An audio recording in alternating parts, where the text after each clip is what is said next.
හොඳයි හැමෝටම ආයුබෝවන්. ඔන්න අපි Java lesson series එකේ අපේ 9 වෙනි lesson එක මෙන්න මේ විදිහට පටන් ගන්නවා. ඉතින් මම චානොක්ස්. ඔයාලට මතක ඇති අපි ගිය lesson එකේදී කරා කොහොමද බටන් එකක් ක්ලික් කරද්දී අපිට ඕන මොකක් හරි output එකක් display කරගන්න කියලා. output එකේ display කරගන්න කියලා. ඉතින් අදත් පොඩි ඒ වගේ එකක් තමයි කරන්න යන්නේ. ඒත් අපි පොඩි වෙනසක් කරනවා. බලමු මොකද්ද ඒ වෙනස කියලා.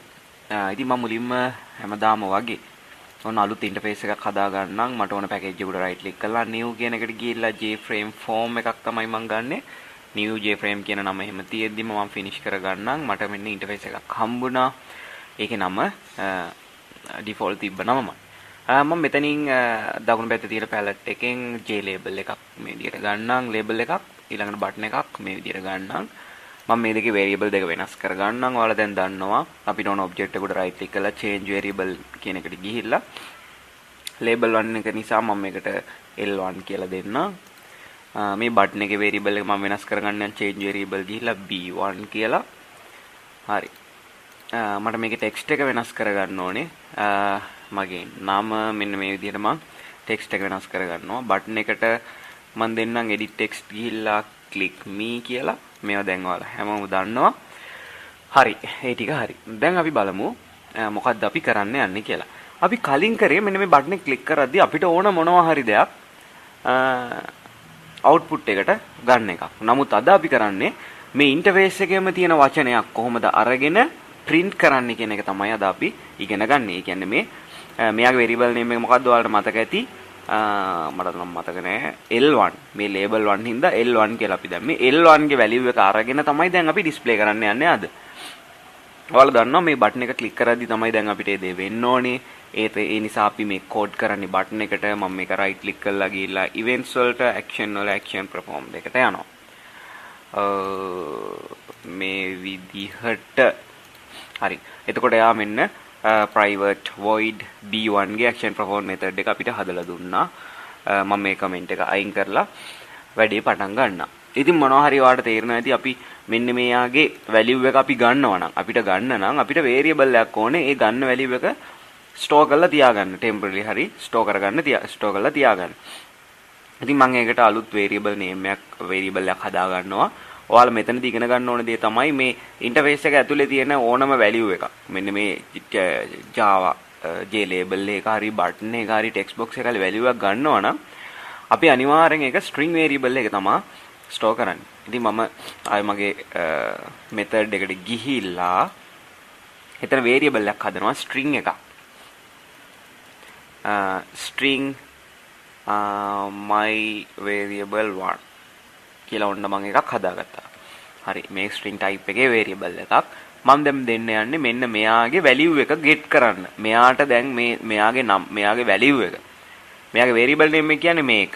value එක කියන්නේ මේ අපිට display වෙන එක. මෙන්න මේ display වෙන එක ගන්න කියලා තමයි මම මෙයාට දෙන්න යන්නේ.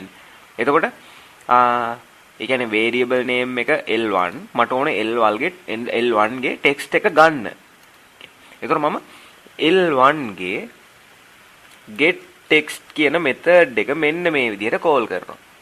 මෙතනින් කරන්නේ L1 කියන කෙනාගේ, ඒ කියන්නේ මෙයාගේ text එක ගන්න. එයාගේ ඇඟේ තියෙන text එකනේ chunks කියන්නේ. අන්න ඒක ගන්න කියලා තමයි දැන් මම මේ කිව්වේ. ඒක අරගෙන මෙන්න මේ myv1 කියන string variable එකට store කරන්න.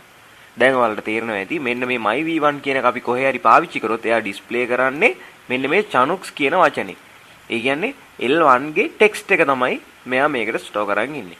ඉතින් දැන් පරණ විදිහමනේ දැන් ඔයාලට තේරෙනවා. අද අලුතෙන් ඉගෙන ගත්තේ මෙන්න මේ කොටස විතරයි. label එක value එක කොහොමද get text කියන method එකෙන් ගන්න කියන එක. දැන් ඔයාලට සාමාන්‍ය විදිහට print කරගන්න පුළුවන්. කොහොමද දැන් ඔයා print එකක් දෙන්න දැන් ඔයාලට තනියම පුළුවන්. system.out.println අපි print කරන මේ value එක මොකද්ද? myv1 කියන එක. මෙන්න myv1. දැන් අපි බලමු මේ මෙතන කොහෙවත් chunks කියලා අපි ගහලා නැහැනේ. හැබැයි මෙතන chunks කියලා ගහලා තියෙනවා. එතකොට හරිනම් දැන් print වෙන්න ඕනේ L1 ගේ text එක මොකද්ද chunks. ඒක අරගෙන මෙතනට දාගන්න. දැන් ඒක මෙතනින් print කරන්න කියපු ගමන් එයා දැන් ඒක print කරන්න ඕනේ. අපි බලමු මේක කොහොමද වැඩ කරන්නේ කියලා. මම මෙතනම මේ විදිහට right click කරලා run කරගන්නම්.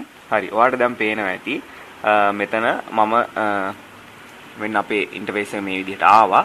මම මෙතනින් මේ ක්ලික් මේ කියන එක ක්ලික් කරොත් ඔයාලට පේනවා ඇති මෙතන චනුක්ස් කියලා තමයි print උනේ. ඒ කියන්නේ මෙයාගේ value එක අරන් තමයි print කරේ. මම ආයෙ ක්ලික් කරන්නම් ඔයාලට පේනවා ඇති චනුක්ස් කියලා print උනා.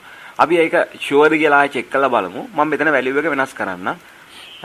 මම දෙන්නම් මෙතනට Sinlix is the best කියලා.